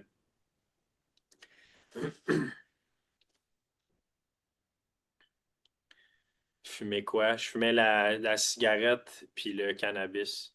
Les deux. Énormément. À tous les jours en malade. Fait que j'ai arrêté les deux en même temps. Est-ce que je me trompe, mais tu n'as pas de Tao dans ta liste? Crois-tu que non, Tao, il est dans ma liste. Il est ici, dans ma liste de spots. J'en ai pas en ce moment des Tao parce que je les avais vendus quand il est arrivé le stuff là, avec le. Ben, c'est des subnets, dans le fond, qu'ils ont quitté. Ben, c'est le subnet principal de Tao Network qui a décidé de quitter parce qu'il y avait un conflit avec l'équipe, tout ça. Je pense que tu es au courant, Nancy, de toute façon. Fait que tu sais de quoi je parle, mais j'ai comme décidé de step out. Je me suis dit, ah, peut-être ça va die. J'avais trop d'incertitudes. J'ai décidé de juste step out. Mais je suis probablement partant à en racheter. Puis c'est pour ça que je l'ai quand même laissé dans ma liste. Je pense que la tech est vraiment, vraiment nice. Faudrait que je recheck comme faut dans les news. Qu'est-ce qui s'est passé depuis ce temps-là, tout ça? Ils ont-tu vraiment bien recover? Est-ce que la communauté est comme assez rassemblée? Puis on passe à autre chose, tout ça? J'ai pas particulièrement suivi ce qui s'est passé depuis ce temps-là. Je me suis dit, je vais le garder à l'œil. Je check le graphique souvent, là. Je peux pas m'en empêcher. Puis on en a parlé lundi, tu sais, je peux le montrer rapidement. On avait un beau flag qui a breakout, mais ça reste que c'est un flag qui venait d'une grosse drop.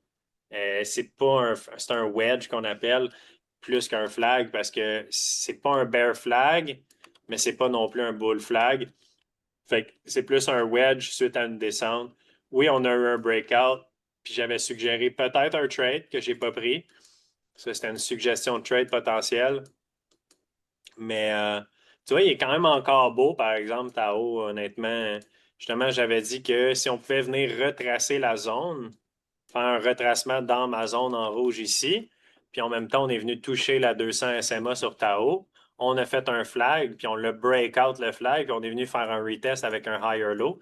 C'est quand même très nice de voir comme structure. Honnêtement, cette entrée-là pourrait être descendue. Pretty much right now, je serais pas contre l'idée de prendre un trade sur Tao. Je vais peut-être prendre ce trade-là. On va le regarder un peu plus en détail. Ouais.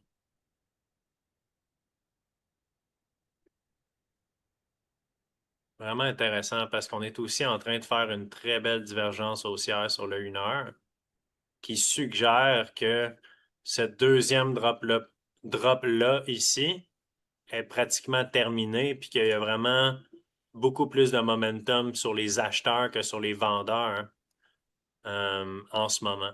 Quand on a une grosse drop de même, c'est pas du négatif, c'est du positif parce que le prix n'a pas été capable de descendre plus bas, mais le momentum, lui, a descendu. Ça crée une divergence haussière de continuation qui suggère qu'on n'ira pas plus bas, puis qu'on pourrait peut-être range encore un peu plus, puis après ça, exploser comme ça, potentiellement.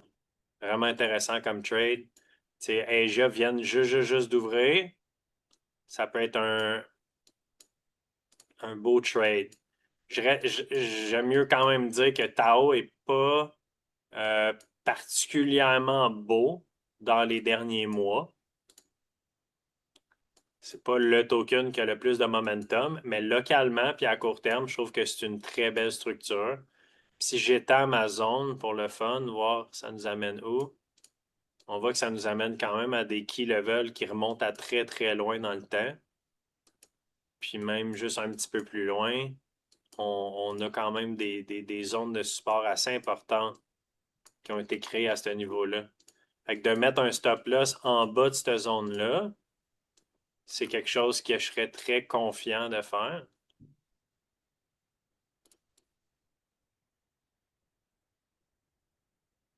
Hmm. Ben, fait d'en parler, Nancy, j'avais pas vu à quel point il était bon. Mais j'en avais parlé le lundi. Euh, mais là, aujourd'hui, il a fait quelque chose de très beau. Tu vois, il y a eu une drop à matin. Puis là, on a vraiment une bonne entrée pour moi.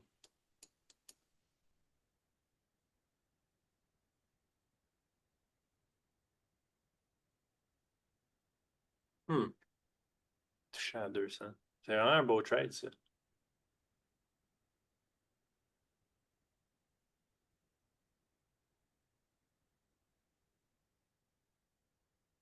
Je sais que sur le daily, je vais juste enlever mon dessin. On avait un gros fair value gap, puis il a quasiment tout été rempli. Un gros fair value gap ici. On est venu le remplir à peu près à 75%. Il est très bon. Ça veut dire que la grande partie de la liquidité qui était laissée en arrière, elle n'est plus là. Il y a pas d'autres fair value gap. Euh, je vais rentrer dans le trade à l'instant même. Je vous l'annonce. Tao, live là, pendant un live. Ça arrive. Ça arrive que des fois, je fais des trades pendant mes lives. En voici un exemple. En exclusivité, ce mercredi, un trade pris en live. Je vais rentrer tout de suite. Fait que donnez-moi une petite minute. Je vais ouvrir mon Apple Liquid puis je vais aller prendre le trade.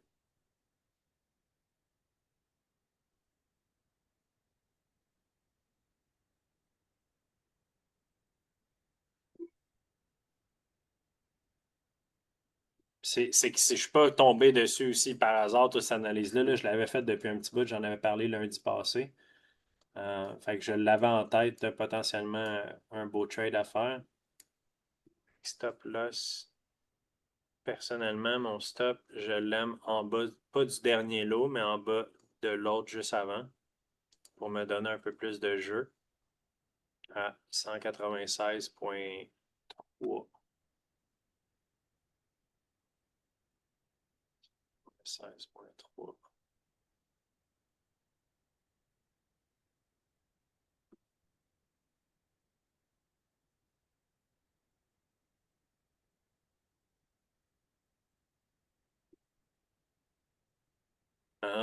En attendant, je vais mettre la chart de Tao, de Hyperliquid, justement. J'ouvre mon Hyperliquid. On va voir la chart. Ça.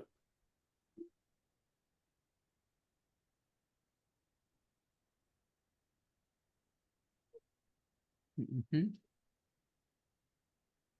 Mhm. Mhm. Mhm. Alright. Fait que je suis dans le trade sur Tao. Fait que Hyperliquid, ouais, 2 petites secondes.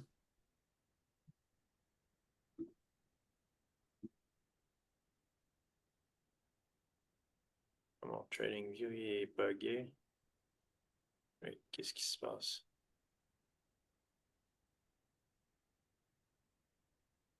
Ah, c'est ma chart de Hyperliquid qui est buggée. Oh, bizarre ça. J'avais jamais vu ça. Ok, je l'avais Tao ici. Fait que Tao, je suis dans le trade, guys. Je vais le poster pour ceux qui sont pas nécessairement dans le live pour donner l'idée de trade, comme je fais toujours. Ben, pas 100% de mes trades. Il y a des fois que je l'oublie quand j'ai pogné en live, mais là, justement, je vais le poster avant qu'il soit trop tard parce qu'il a l'air de monter live. Puis je vais montrer je vais juste faire un screenshot pour poster dans le Discord, dans les trade setup pour le monde qui sont peut-être pas dans le live, mais ils vont le voir quand même. Puis je vais taguer le monde. Beau petit setup de trade. Je long out ici. Puis je mettrai des détails plus tard. Puis je vais le mettre sur le terminal aussi. Fait que ça, très beau trade pris en live, très cool.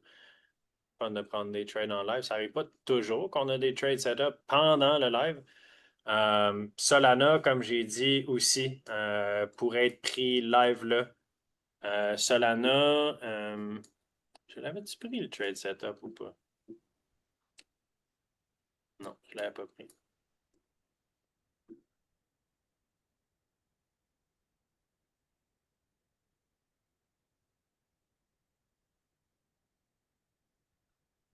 Solana aussi, je vais aller le prendre. 2 trades en live, guys. C'est du gros stock à soir. Puis là, je vois que l'entrée est plus exactement où ce que je l'avais mis, malheureusement. Ça ne me donne pas exactement le même risk-reward, mais ce qui arrive quand on attend trop puis qu'on hésite trop. Ça reste que c'est encore un très beau trade.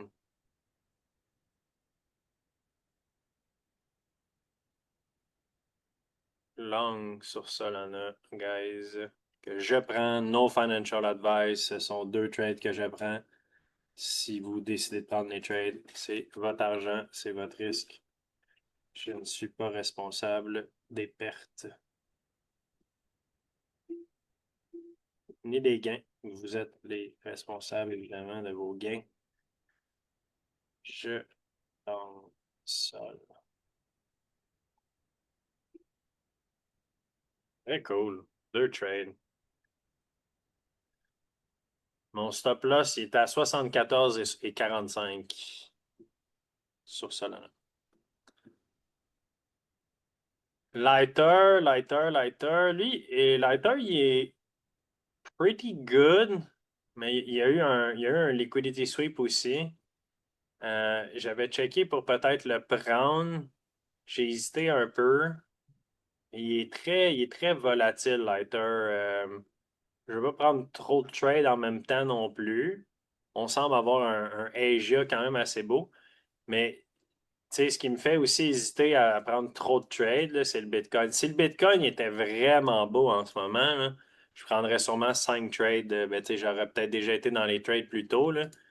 Mais là, on voit que marché asiatique, c'est ça qui est le fun avec Asia pendant les lives. Des fois, ça nous donne l'action pendant le live. Puis là, c'est ça qu'on a aujourd'hui. Fait que ça donne littéralement des setups de trade. Lighter, un peu plus délicat. S'il y en a qui veulent le prendre, peut-être. C'est un setup potentiel. Je vais vous laisser le prendre, celui-là. Mais ça pourrait être quelque chose comme ça avec un stop en bas ici, vu qu'on a eu un beau liquidity sweep, quand même un beau breakout. Mais je vais le laisser aller, celui-là, probablement. Peut-être si on a un retracement un peu plus bas pour que j'aie vraiment une entrée vraiment nice. Parce que ça reste que c'est une target qui est quand même assez élevée. Très possible qu'on l'atteigne. Il y a quand même beaucoup de momentum. Lighter, ça fait un bon bout de temps que j'en parle. Fait que ça reste que c'est une idée de trade. Looks good, honnêtement. J'aurais le goût de le prendre aussi, pour vrai. Je suis tenté. Je suis tenté de le prendre. Je vais checker d'autres, voir si Cash. Zcash a eu de la misère pas mal récemment. Zcash est pas mal moins beau. Lui, j'ai pas vraiment de trade setup à prendre live là. Il est pas mal dans un range. Je pense que Zcash, pour ma part, le prochain trade setup, ça va être plus en sortant de ce gros flag-là qui dure depuis des mois. On est essentiellement dans un méga bull flag, là, tu sais. Un gros bull flag qui dure depuis des mois. J'aimerais ça le voir poup, popper comme ça. Puis là, après ça, rentrer en quelque part ici ou ici sur un retracement, un retest pour aller rider des new all-time high. Je pense vraiment que Zcash va faire des all-time high probablement avant la fin de l'année. Mais je vais le laisser play out parce que pour l'instant, on est comme juste en phase terminale, si on veut, d'un méga pattern.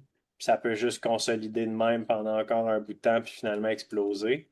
Mais je vais le laisser breakout. Il y a trop de résistance pour moi sur Zcash à court terme. Un bon token à trader, mais right now, je trouve qu'il n'y a pas assez de volatilité. Tu sais, on est vraiment en compression, là. On voit que les mouvements, c'est comme un spring qui se compresse, mais éventuellement, ça va décoller. Tao, on l'a regardé tantôt. Virtual, je n'avais pas vraiment de trade setup. Si je l'avais mis là, je l'avais regardé un peu plus tôt, mais il est trop en bas de sa résistance. Je ne l'aime pas vraiment, Virtual. Juste qu'il a fait une belle journée aujourd'hui. Je vais l'enlever. Puis il y avait WorldCoin qui est toujours valide, setup de trade que j'ai partagé la semaine passée. Que si jamais il y en a, ça, je suis dedans en ce moment. Puis on est encore pretty much à l'entrée. Ça, c'est un gros swing trade. Donc, là, un stop loss est quand même assez loin. C'est le genre de trade, il faut être patient. Mais c'est une super belle structure qui s'est développée sur WLD. Un flag qui dure depuis des mois, qui a finalement breakout au-dessus d'une grosse zone d'accumulation. Très beau setup avec des TP partiels puis une target ultime à du 21 pour 1 de risk-reward ratio. Je vais aller les commentaires. C'est pas mal ça de mon côté. C'était ça que je voulais vous montrer. Y avait-tu d'autres choses que j'avais peut-être pas mis en haut? Juste à rechecker ma liste vite fait. J'ai checké pas mal tantôt. C'est quelque chose que j'ai oublié de parler. Ah, c'est Hyperliquid que j'ai comme enlevé puis j'ai oublié d'en reparler. Hyperliquid, finally! My baby! Mon petit cœur. Non, mais vous le savez, j'aime bien gros Hyperliquid. Mais j'ai pas nié qu'on est dans une bonne downtrend depuis quand même quelques mois. Ben, pas quelques mois, en fait, depuis un mois, même pas un mois et demi. Depuis début juillet qu'on est en downtrend. Puis j'avais parlé justement qu'on avait finalement breakout la résistance de cette trendline-là. Puis qu'on était venu faire un retest. Puis à l'œil, ça ressemble à une Golden Pocket Zone pas mal. Fait que je vais juste aller vérifier. Ouais, c'est pas mal la Golden Pocket Zone. On est allé juste en dessous de la 618. Fait qu'ici, on a notre Golden Pocket Zone. sur la petite période. Donc, c'est un très, très beau retracement de breakout, retest.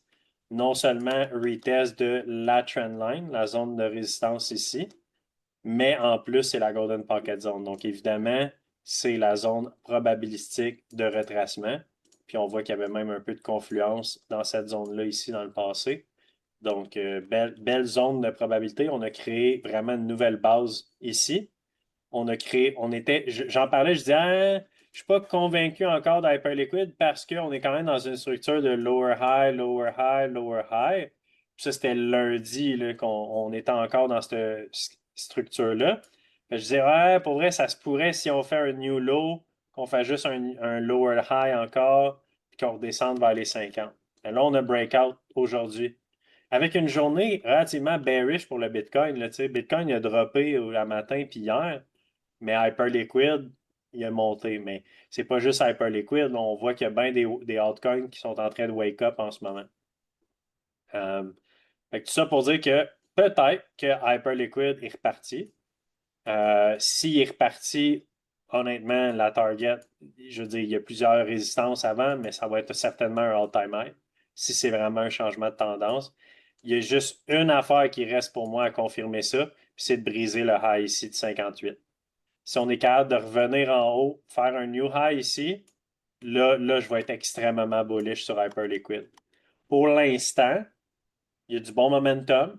Il y a un breakout sur le 1 heure, mais on frappe la zone de résistance qu'on avait en support avant de breakdown. Donc, tant qu'on n'est pas au-dessus de cette zone-là, je ne peux pas être super bullish sur Hyperliquid. Je suis quand même bullish un peu à court terme.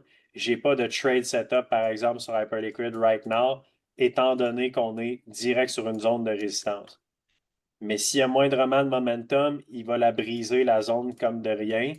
Puis, regardez, mettons, juste sur le 15 minutes, là, je sais c'est court terme, mais on est en train de faire une super belle divergence de continuation avec un petit flag, si on veut, qu'on est peut-être même en train de breakout à l'instant. Donc, il y a du momentum, c'est peut-être un peu plus long, peu importe. Mais au final, il y a du bon momentum à court terme sur le 15 minutes. Je ne trade pas vraiment le 15 minutes, mais c'est juste pour voir à court terme ça se passe comment. Ça reste que je veux voir les time frames plus élevés, faire un rebond au-dessus de la zone de 57 avant d'être super bullish. On a aussi, je suis allé voir le daily, les moving average, ça ressemble à quoi? On n'est pas en train de revenir au-dessus de la 21. Ça, c'est très, très, très, très nice parce que depuis la dernière fois qu'on était au-dessus de la 21, c'était le 15 juillet. Ça fait quasiment un mois jour pour jour qu'on est en bas de la 21. Puis qu'on vient la retester en résistance, résistance, résistance, résistance. Puis là, aujourd'hui, ben, demain, dans le fond, à 8 heures, on va peut-être confirmer la première chandelle au-dessus de la 21e depuis un mois. Donc, c'est une première sur le daily, là. Fait que c'est quand même une zone assez importante. Évidemment, on a une autre petite résistance à 50, mais si on vient toucher à 50, on va avoir fait un new high. Puis pour moi, ça va être une confirmation qu'on est en train de renverser le pattern. Rien de 100%. Ça se peut que tu fasses ça puis que finalement tu fails, là. C'est ça le trading. Mais on se base sur des probabilités puis des confirmations quand même que si on fait des higher low sur des time frames majeurs comme le daily et des higher high, ben, les probabilités sont qu'on continue comme ça puis qu'on fasse un changement de tendance. That's it. Surtout que Hyperliquid, quand on zoom out moindrement un peu plus sur le weekly, c'est une tendance haussière qui est là depuis des mois, là. Fait que, ultimement, ça va être juste un résumé de la tendance haussière. Fait que c'est pas mal ça de mon côté. Je vais prendre quelques petites questions, puis on va pas mal finir sur des questions, peut-être une demande ou deux. Euh, Donnez-moi juste une petite seconde. J'ai un petit message que je dois répondre. Ce sera pas très long.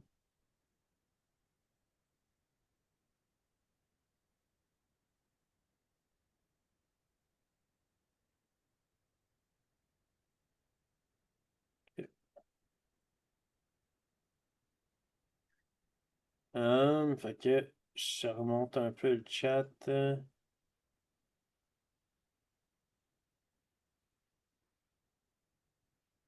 Autre suggestion, vous checkerez ZBCN, Zebek Network.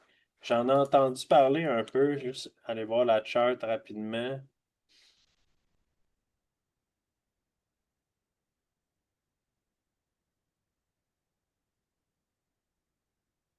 Ouh.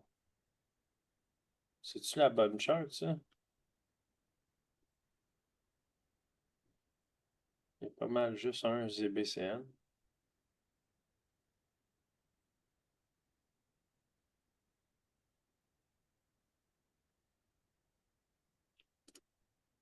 Oui, oui, t'étais sur le bon. Et j'aime vraiment pas la chart, là. C'est très, très bearish, malheureusement. Je comprends la structure, là, qu'au mois de mai, v'là un an, on a fait un gros breakout, puis on est peut-être en train de retester ça, mais il n'y a pas de momentum pantoute, ce token-là. Fair enough, on est à une zone importante, là, je peux pas nier, mais je suis pas intéressé à trader ça tant qu'on n'a pas une structure de renversement, puis on est pas du tout là, là.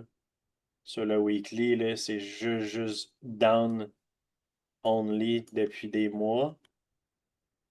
Euh, c'est pas quelque chose qui m'intéresse à trader. Peut-être je connais zéro le projet pour être franc. Je sais pas c'est quoi, je l'ai entendu parler un petit peu, mais peu importe c'est quoi le projet, il n'y a clairement pas d'intérêt d'acheteur plus que ça à court terme. Fait penser à Ripple un peu, la chart. Euh,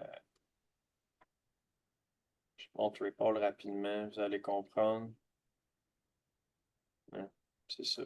Ça ressemble à Ripple. Fair enough. On est à une grosse zone, puis on est à une résistance, puis c'est peut-être en train de devenir un support, mais il y a zéro momentum depuis des mois et des mois. C'est juste des new low after new low after new low. J'ai encore aujourd'hui, littéralement hier, I guess, pas aujourd'hui, mais hier, un new low encore sur Ripple. C'est rough, là, comme chart. Je sais pas qu'est-ce qui se passe avec XRP, mais il fait certainement pas partie des altcoins qui ont du momentum, là. Moi, je touche pas à ça, un coin de même, honnêtement. C'est pas le temps. Il va avoir son moment avec XRP, je suis pas mal sûr, mais c'est pas. Today is not the day, comme on dit. J'ai pas grand-chose à dire sur ZBCN. Ça ressemble à XRP, mais c'est loin d'être prêt pour un long. Ouais, un flag dans le bas d'une tendance baissière pour la meilleure habitude. Exact. J'ai rien compris vu que je viens de débuter les cours depuis 2 jours, mais j'ai pris plein de notes. Bon, that's it, Francis. Nice name. Au début, c'est du chinois, mais c'est ouais, merci, guys, de le rassurer un peu, puis de donner des petits commentaires comme ça. Je suis sûr qu'il apprécie beaucoup. La scène qui dit: J'ai commencé il y a un mois, ça va venir. Demain, je vais au floor pour mieux voir et comprendre et manger de la pizza. Ah, ben, Jacinthe, on va se croiser demain, probablement. Je vais être au floor aussi demain. Euh, tu regarder Jup et parler du coin. Ouais, je vais checker ça, Ludwig. C'est bon, j'étais curieux à savoir mentalité trade Ben, investissement, je peux pas vraiment en parler parce que je connais pas le projet. Fait que moi, je connais énormément de projets, des centaines de projets. Dans ma liste, je les connais quasiment tous. Mais quand il y a un coin que je connais pas, j'ai pas de honte à dire que je le connais pas, fait que j'ai pas d'opinion pantoute. J'ai aucune idée c'est quoi.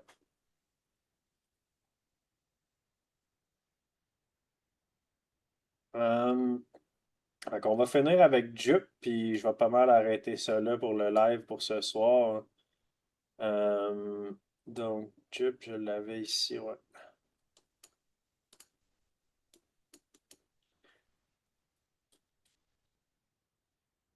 Il struggle pas mal, hein. C'est pas la même affaire que les autres, mais on voit que il bénéficie pas vraiment du momentum. Bonne soirée, Nancy. Il bénéficie pas vraiment du momentum de Solana ou de Pomme.fan en ce moment.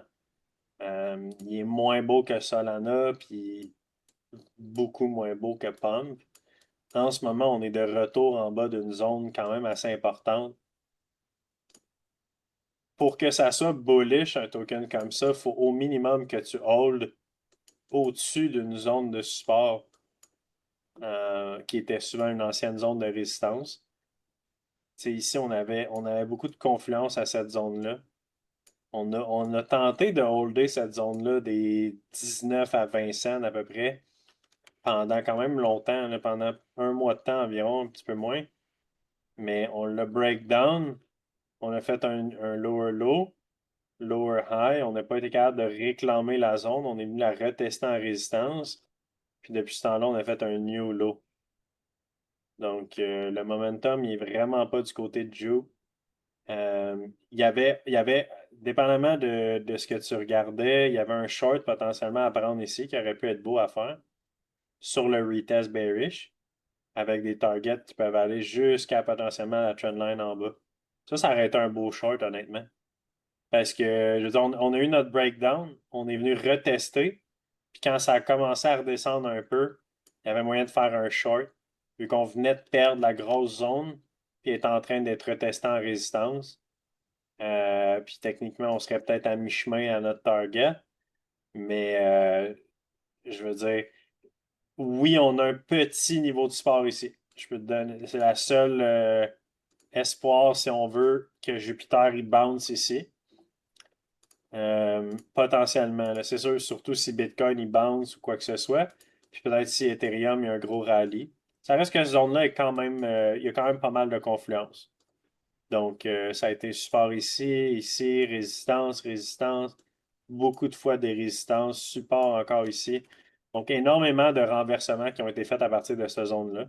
Ça se pourrait que ça soit le bottom puis que tu repars. Mais tu sais, tu vas peut-être juste repartir, faire un autre lower high pour finalement venir retoucher la ligne de tendance. Parce que être dans le short ici, la target principale, ça serait les 15 cents avec un TP partiel où ce qu'on est en ce moment. Fait que être dans le short, je prendrais du profit right now parce que c'est une zone probabilistique de renversement. Je m'en garderais probablement une partie, 30% de ma position peut-être, au plus bas, aller chercher peut-être les targets des 15 cents sur la trendline en bas. Mais, puis tu sais, il y a des fair value gap ici aussi qu'on n'a pas été fill. Je vais l'identifier, un fair value gap ici sur le daily.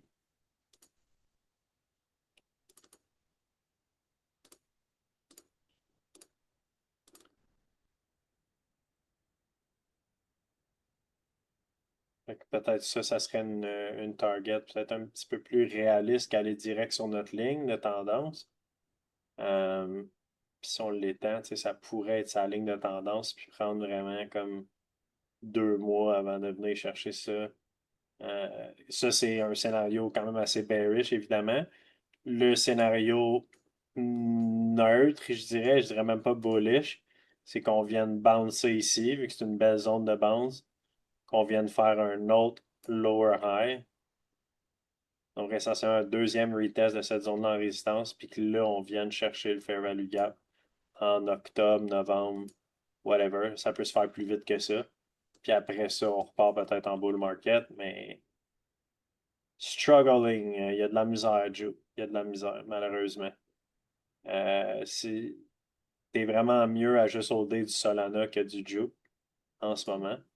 Jupe a beaucoup moins de momentum que Solana itself. Puis Pump est le meilleur play d'un point de vue technique, du moins.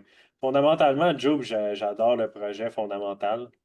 Mais ça reste que moi, je trade les technicals avant les fondamentales.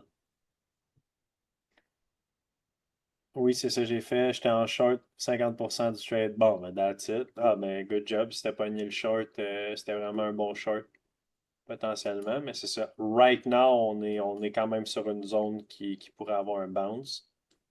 Mais ça veut pas dire qu'il va être très fort, puis ça veut pas dire qu'on va même retourner en haut. Ça pourrait être juste un petit bounce faible, puis finalement on fail, puis on redescend, là. Le momentum, il est vers le downside, il n'y a aucun doute là-dessus. Je check, mettons, juste pour un peu le fun, le monthly, il ressemble à quoi? Ouais. J'aime pas bien ça, des charts de même, mais il y en a beaucoup. Tu sais, Pump Not Fun, il ressemble pas à ça exactement, mais en termes d'historique, au final, tu sais, il est sorti le coin, il a fait un all-time high rapidement, puis après ça, only down, only lower high. I don't know. Je connais pas assez la tokenomique derrière Juke, mais même si des fois les fondamentales sont vraiment bonnes, ça veut pas dire que le token il va performer bien dans un bull market. Il va peut-être avoir un rallye de bull market en 2027 pour finalement fail puis faire des new lows l'année d'après, genre.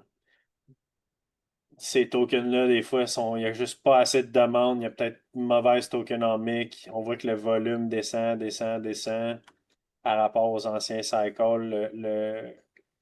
Le momentum, il n'est plus là comme il était il y a une couple d'années. C'est un bon projet, je pense, mais struggling. Fait que semble capter l'attention de moins en moins. C'est un peu ce que ça veut dire. À cause, entre autres, que beaucoup de compétiteurs à cette heure, style Hyperliquid, qui vient chercher beaucoup de la liquidité de blockchain comme Solana, mais Pump.Fun, évidemment, vient faire mal à Juke parce que là, le spotlight est vraiment sur Pump en ce moment. Mais tu sais, tout peut changer. Il suffit que Joe fasse comme moi, ben nous autres aussi, on va faire ce que Pump a fait. Puis nous autres aussi, on va prendre 50% de notre revenu, puis on va faire du buyback and burn. Puis là, tout d'un coup, Joe, puis il repart en bull market. Genre. Ça se peut. Mais pour l'instant, c'est pas ça. Fait que c'est plus un token à shorter qu'à long, contrairement à Pump, que lui, on veut le long. Fait que ça peut être des bons tokens à trader. Tu sais, Pump, oui, on n'a pas autant d'historique, mais on voit que Pump, lui, est en train vraiment de repartir. Là. Il a fait une belle structure, un beau Wyckoff pattern d'accumulation, puis a commencé à repartir vraiment essentiellement en bull market. Y a-tu une dernière petite question? Je laisse 30 secondes de la petite question, puis je vais finir le live là-dessus. Euh, Demain, je m'en vais au floor si jamais il y en a qui vont être présents. On va se croiser. Si jamais vous venez au floor demain, prenez un rendez-vous, textez-moi ou quoi que ce soit parce que j'ai déjà une couple de meetings, j'ai une couple d'étudiants qui viennent au floor.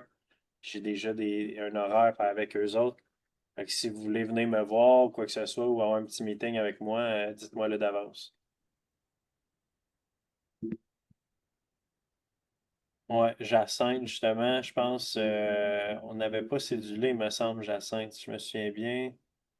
Pour checker mon horaire, mais il me semble que je ne t'avais pas booké. Je t'écris, parfait.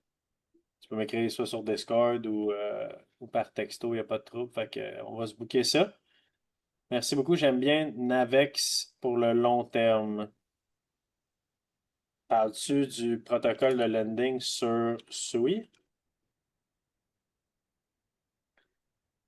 Malheureusement, moi j'ai utilisé ce token-là, j'ai même participé au airdrop quand il a launché. Là. J'ai été vraiment, vraiment early à utiliser ce protocole-là.